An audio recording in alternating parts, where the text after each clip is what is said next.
you to be their representative. That's one. And I became their rep.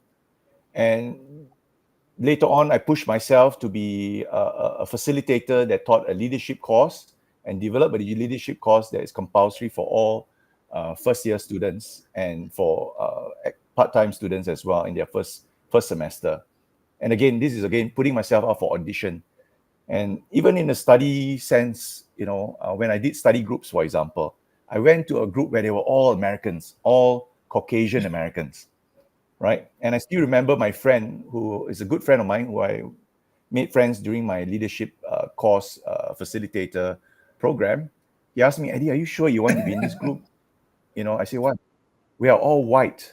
Sorry, sounds very racist. But he said to me, Eddie, are you sure? I say, well, as long you have no problems me working hard, I will pull my part and then I will work. So putting myself in a place where only my friend Jim was the only friend I knew, and three other guys I have no idea, and they never met me before. So putting myself out and not, the easy thing to do is to huddle with people from your own country. Nothing wrong with that. In social times, we can do that. But when it comes to education, in class participation, I purposely found groups where I've never been there.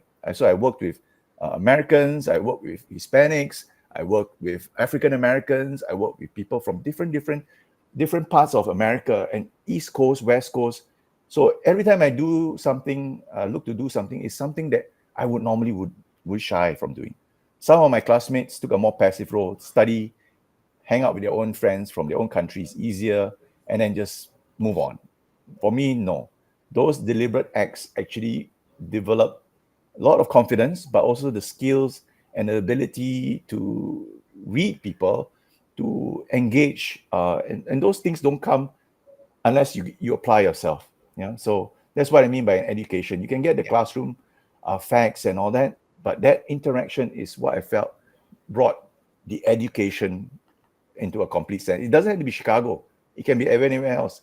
It's whether you step out of your comfort zone to do something that you normally would not do, like be a class leader, take part in a club, and become a champion for certain things. Those things they normally do, I think would really help mold you as well, because that's when you really get to understand what you are and who you are as well, as an individual and future on as a professional. Thank you very much. I think that's a very big one, because one of the things that I notice, which I always speak to international students about, is the fact that the moment they land somewhere, they look for someone from their village, and then yeah, that's all they do. And I'm always like, if you're going to come make friends only with your village people, you might as well just stay back in the village. But yeah, so thank you very much for that. I think that's a very big lesson that international student or potential international students should learn. Thank you. So, what are some of the hard lessons that you learned in the course of your career so far? Very hard lessons that you learned, and you advise someone, please be wise, don't do what I did. I think the first one is, don't work for the money, right? It's easier said than done. Okay, if you're in a place like a bank, you're working for the money, right? But the point I'm making is, if you're going to take up a role, a career, do it because you're passionate about it. Do it because you enjoy it. Do it because the satisfaction it brings to you. Many a times, there's always pressures to take on a job, and the motivation there is, I get a better pay out of this, right? The culture may be toxic, but because I get a bonus at the end of every year, it's forgiven. I get to go on holiday for 2 weeks, and I suffer for the rest of the 50 weeks, right? It's okay. So don't ever work for money. Let money work for you. So it's what I always believe and I've seen is people who really pursue what they're passionate about and what they're good at and what they enjoy most and bring the most satisfaction. The money will take care of itself. Yeah. And don't work for the money. I mean, if you work in the bank, ask yourself, why am I working in a bank? What's so interesting about it? Am I helping? Like for me, I went into project financing deliberately because that part of banking was appealing because the money was used to develop a project, a power project, an oil and gas project, a renewables project. So it had impact on people's lives. So that's how I came to the conclusion that, okay, this is the part of the bank I wanted to be in.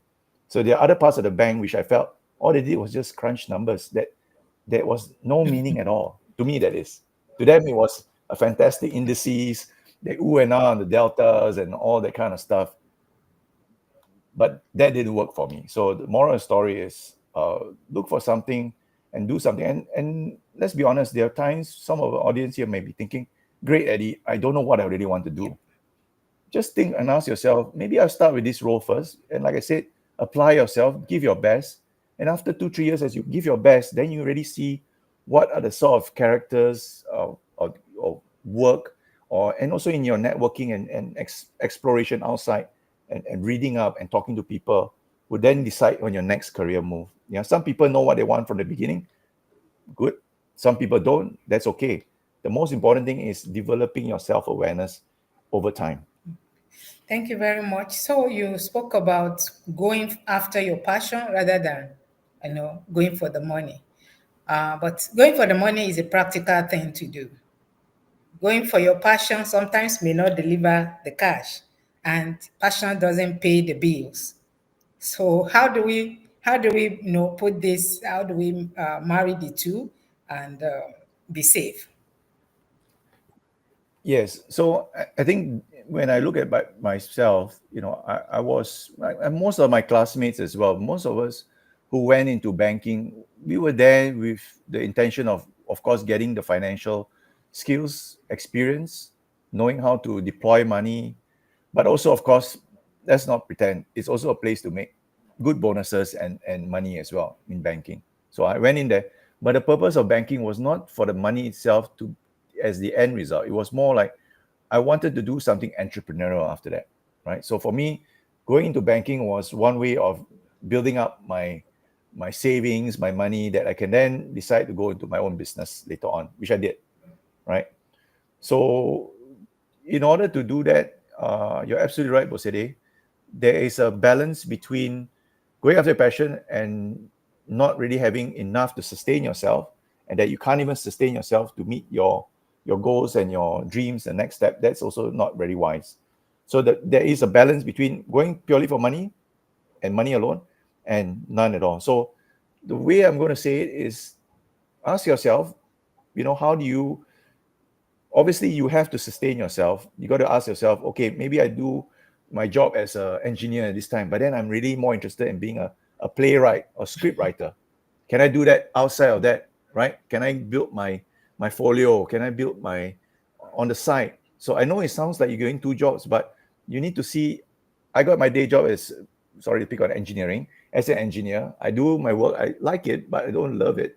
But I'm more passionate about writing scripts, plays, dramas, or editorials and things like that. So build your career into that path in a sensible manner, right? I think that's absolutely true. I think we have to also be sensible to say, okay, I cannot just live on hope and dreams alone. Hope and dreams alone also needs investment in both time, effort, as well as capital of some sort. Yeah. Thank you very much. So let me go on to how you have, been sustained in this journey, 28 years. I mean, that's almost like 3 decades. What are some of the values or habits that have sustained you all these years that our young people can learn from, especially in this age where Yeah. everyone is flimsy and no one is serious again? Yeah. I think the first one is appreciate that your time is precious. Yeah. Because when you are not serious, you're not taking your time seriously as well. And one thing I learned over these 28 years, especially when I was time as consulting, people pay you for your advice and you charge them by the hour. And because of that, people appreciate your time. And because you're a consultant, you also know that you need to deliver within this certain period of time. Working over 16 hours to deliver something within 8 hours is not going to help you make a successful business, right? You're going to be spending more than earning. So time was one thing that I really learned over the years that is very precious. So that means that you need to be discerning in terms of what you do, how do you invest your time on a daily basis. I'm not asking you to be a robot, but I'm asking you to plan your time and to use it in a direction or things that would be fruitful. Yeah. So time is very much one. Second one is obviously hard work. There's no shortcuts. There's never is any shortcuts. Maybe for my life, there are times I envy some people. Why can they figure out a formula better than me, can be eloquent.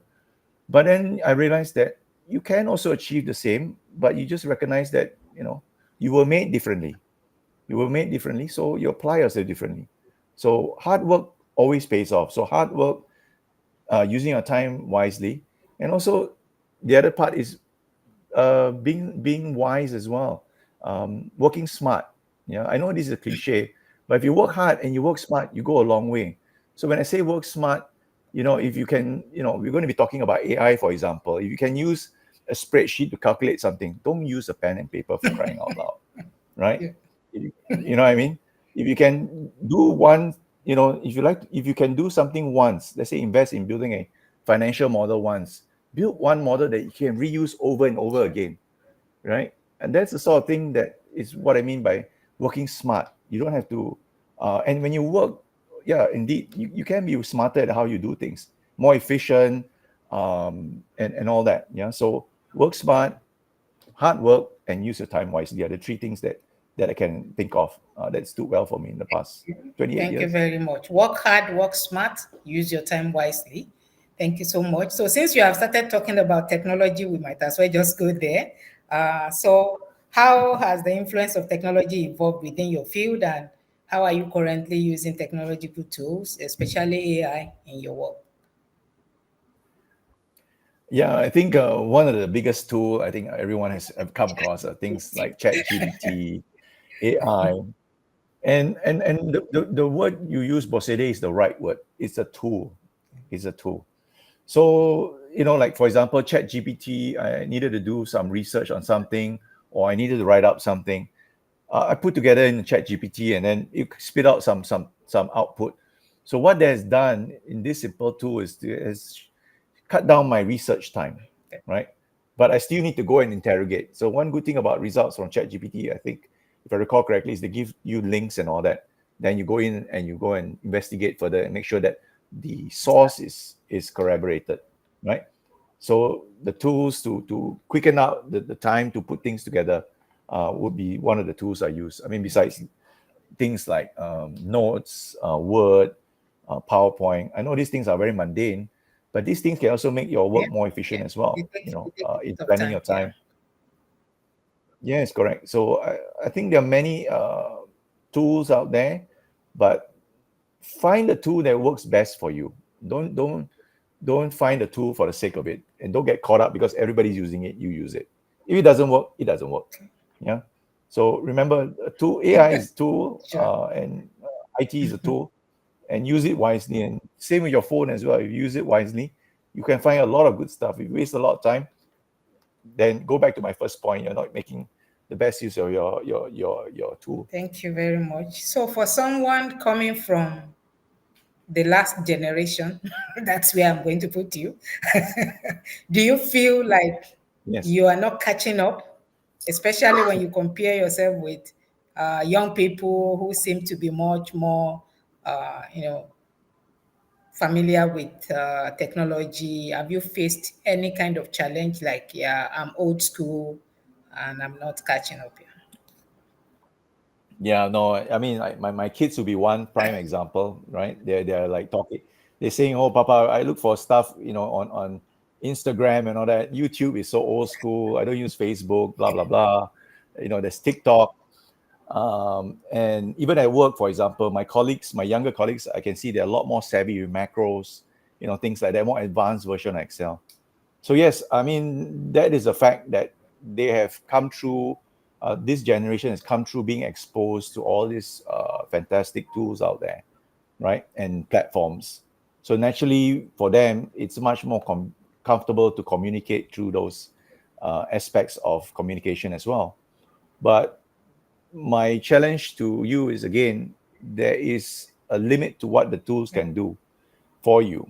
Yeah, so you need to realize that, for example, if you wanted to make a pitch, right, and this is not even rocket science. Think about how you relate to people around you, your family, your friends, your colleagues. Where is it the most effective? Is it like this? I mean, I would have loved to be in front of you in an audience, in a person to speak. It's a lot more effective, say, than doing it virtually. That's why we have the camera in front, so it feels more Yeah. personal. But truth be told, there are elements of the tool that can't compare for what I call proven approach to doing things, which is again asking questions. You got to ask questions. Nothing at TikTok is gospel. Nothing in YouTube is absolutely true. Even if they claim to be true, you need to do your research. The only good thing is you don't have to carry volumes of Yeah. documents. We're very blessed that everything's online. So that is one big benefit of technology. So you don't have to buy a book. You can read, online. You can quickly scan. But like I said, there's things you got to recognize the limitations of good old fashioned common sense, because a tool is a tool. You have a function, which is the brain, to kind of rationalize, think, and synthesize that. Computers, honestly, is still catching up. Still a long way to wait. Thank God. Thank you very much. Yeah, and I think at the place of experience, there's a saying in our local language. If I direct interpretation will be, even if a child has as much new cloth as the elder, they cannot have as much rags as the elder because they've been around for longer. Mm. So I think the place of experience will always beat the fast-paced technology stuff anytime. So that will always be there. Thank you very much. Let me move on to the one before the last question for tonight. If you can redo your career journey, what will you change? Mm, maybe one of the things I'd have done a bit better was to do a lot more planning and thinking when I decided to go into an entrepreneurial role. Yeah, after working for places like Standard Chartered, Shell, and then after Standard Chartered, I decided to go work in Indonesia and try to embark in something more entrepreneurial. I think I should have been a bit more patient, right? Even though I know I was close to what I wanted to do in terms of running my own business, setting up my own energy or oil and gas company. I wish I had done a bit more research to think a bit more and come to a more robust business plan. So I think the moral of the story is, that point in time, if I wish I had spent a bit more time rather than thinking I needed to run away from my very stressful banking job. Yeah. Okay. So again, it's back to being honest about myself. Maybe I should have just left the banking job earlier, not wait until it got so stressful that anything else was better. Yeah. Okay, thank you very much. So, go on to my last question. If you could speak to your 18-year-old self today, what are the three pieces of advice you would give him? That's not too difficult. I've got a 17-year-old. She's going to be 18 soon. Okay. So this could be a good rehearsal. I think for me is to first question is ask the person. It's more of asking the 18-year-old me who's like, what are you really good at? What are you really interested at? Right. So one thing is to be interested in something. One is it what you're good at. And 18 years of life, you have some sense on what you're good at. Some people are good at maths. Some people are hopeless at maths.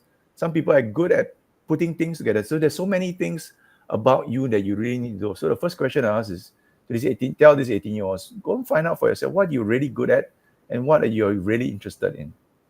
And then secondly, just go after that. Go after what you are interested in and align that with what you're good at, right? Then you'll go a lot further. If you want to be a pilot or astronaut, but you got very poor eyesight, you're not going to go very far. So there's got to be some balance between what you're good at and what you are. So the second part is, as an 18, tell my 18, okay, you know what you're interested in, find out what does it really involve. Go and research, talk to people in that field, find out, right?